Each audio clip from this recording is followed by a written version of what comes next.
Katanya Nusantara Sakti. Tanahnya dijaga danyang ribuan, lautnya dijaga naga, langitnya dijaga Garuda, kerisnya minum darah musuh, pusakanya menyambar kilat, rajanya tak tersentuh senjata. Lalu, mengapa kita dijajah ratusan tahun? Mengapa Belanda menancap kukunya 350 tahun? Jepang menancap bajonetnya tanpa perlawanan setara. Mereka yang lahir di zaman ini tertawa.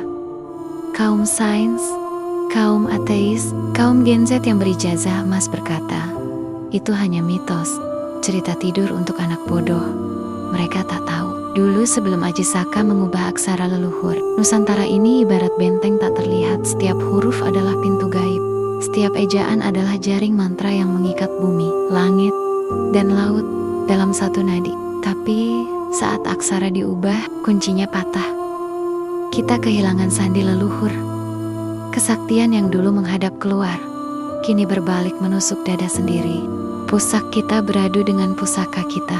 Hanacara sama dengan dua utusan, yaitu utusan rakyat dan utusan dari pihak luar yang memakai orang sakti dari dalam negeri ini dengan iming-iming harta, wanita, tahta, data sawala yang mengisyaratkan saling berselisih, bertengkar, mengatasnamakan negeri ini.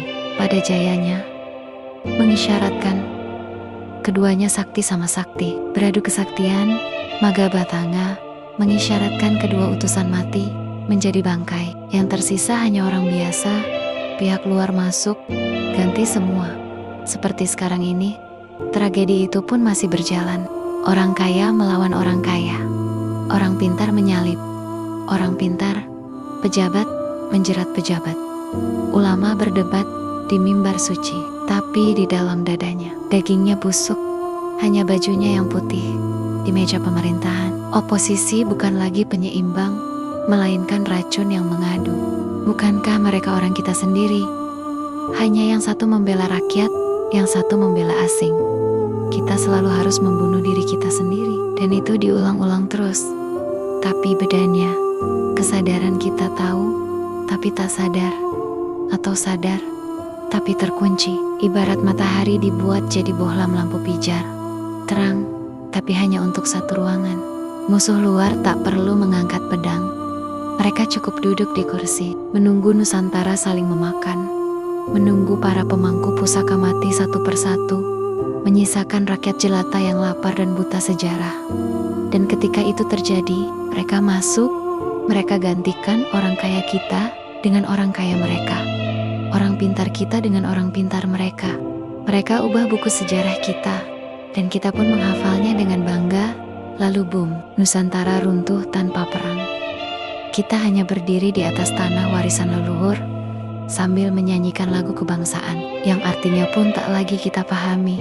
Maka jangan bertanya lagi, di mana kesaktian Nusantara? Kesaktiannya masih ada, tapi kini ia berubah wujud menjadi keris yang kita tancapkan sendiri ke jantung bangsa ini.